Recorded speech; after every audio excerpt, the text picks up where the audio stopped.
This is the daily read along of the book of Genesis for August 9th, 2020.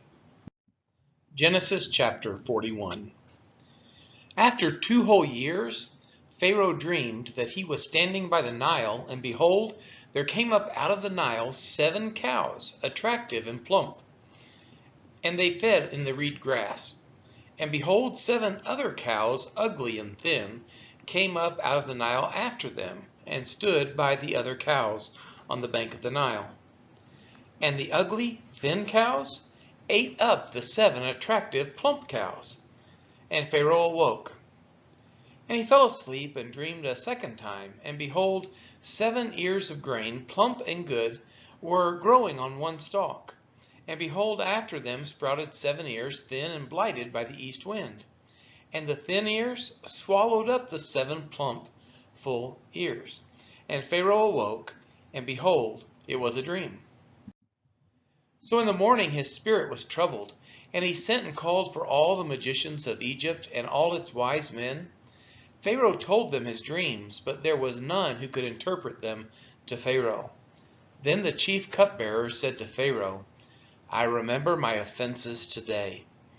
When Pharaoh was angry with his servants and put me and the chief baker in custody in the house of the captain of the guard, we dreamed on the same night, he and I, each having a dream with its own interpretation. A young Hebrew was there with us, a servant of the captain of the guard. When we told him, he interpreted our dreams to us, giving an interpretation to each man according to his dream. And as he interpreted to us, so it came about. I was restored to my office, and the baker was hanged. Then Pharaoh sent and called Joseph, and they quickly brought him out of the pit. And when he had shaved himself and changed his clothes, he came in before Pharaoh. And Pharaoh said to Joseph, I have had a dream, and there is no one who can interpret it. I have heard it said of you, that when you hear a dream, you can interpret it. Joseph answered Pharaoh, It is not in me. God will give Pharaoh a favorable answer. Then Pharaoh said to Joseph, Behold, in my dream, I was standing on the banks of the Nile. 7 cows, plump and attractive, came up out of the Nile and fed in the reed grass. 7 other cows came up after them, poor and very ugly and thin, such as I had never seen in all the land of Egypt. And the thin, ugly cows ate up the first 7 plump cows, but when they had eaten them, no one would have known that they had eaten them, for they were still as ugly as at the beginning. Then I awoke. I also saw in my dream 7 ears growing on one stalk, full and good. 7 ears withered, thin, and blighted by the east wind sprouted after them. And the thin ears swallowed up the 7 good ears. And I told it to the magicians, but there was no one who could explain it to me. Then Joseph said to Pharaoh, The dreams of Pharaoh are one. God has revealed to Pharaoh what he is about to do. The 7 good cows are 7 years, and the 7 good ears are 7 years. The dreams are one. The 7 lean and ugly cows that came up after them are 7 years, and the 7 empty ears blighted by the east wind are also 7 years of famine. It is as I told Pharaoh. God has shown to Pharaoh what he is about to do. There will come 7 years of great plenty throughout all the land of Egypt.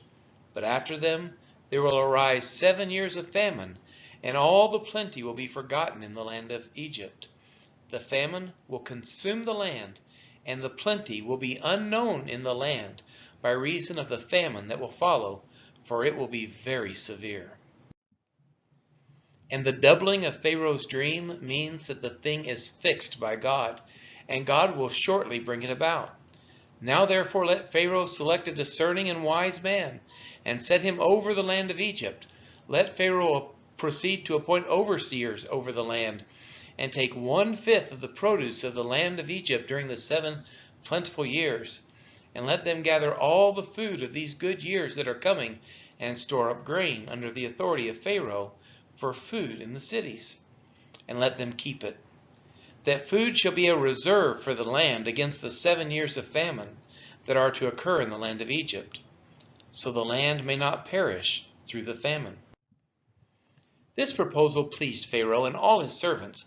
Pharaoh said to his servants, "Can we find a man like this in whom is the Spirit of God?"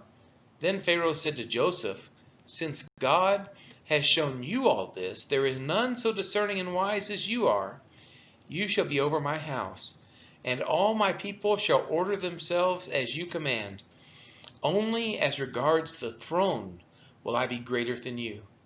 And Pharaoh said to Joseph, "See, I have set you over all the land of Egypt." Then Pharaoh took his signet ring from his hand and put it on Joseph's hand, and clothed him in garments of fine linen, and put a gold chain about his neck. And he made him ride in his second chariot, and they called out before him, "Bow the knee." Thus he set him over all the land of Egypt. Moreover, Pharaoh said to Joseph, "I am Pharaoh, and without your consent no one shall lift up hand or foot in all the land of Egypt." And Pharaoh called Joseph's name Zaphenath-Paneah. And he gave him in marriage Asenath, the daughter of Potiphera, priest of On. So Joseph went out over the land of Egypt. Joseph was 30 years old when he entered the service of Pharaoh, king of Egypt. And Joseph went out from the presence of Pharaoh and went through all the land of Egypt. During the 7 plentiful years, the earth produced abundantly, and he gathered up all the food of these 7 years which occurred in the land of Egypt, and put the food in the cities. He put in every city the food from the fields around it. And Joseph stored up grain in great abundance, like the sand of the sea, until he ceased to measure it, for it could not be measured. Before the year of famine came, 2 sons were born to Joseph. Asenath, the daughter of Potiphera, priest of On, bore them to him. Joseph called the name of the firstborn Manasseh. "For," he said, "God has made me forget all my hardship and all my father's house." The name of the second he called Ephraim. "For God has made me fruitful in the land of my affliction." The 7 years of plenty that occurred in the land of Egypt came to an end, and the 7 years of famine began to come. And as Joseph had said, there was famine in all lands, but in all the land of Egypt there was bread. And when the land of Egypt was famished, the people cried to Pharaoh for bread. Pharaoh said to all the Egyptians, "Go to Joseph. What he says to you, do." So when the famine had spread over all the land, Joseph opened all the storehouses and sold to the Egyptians, for the famine was severe in the land of Egypt. Moreover, all the earth came to Egypt to Joseph to buy grain, because the famine was severe over all the earth. This has been the reading of Genesis chapter 41.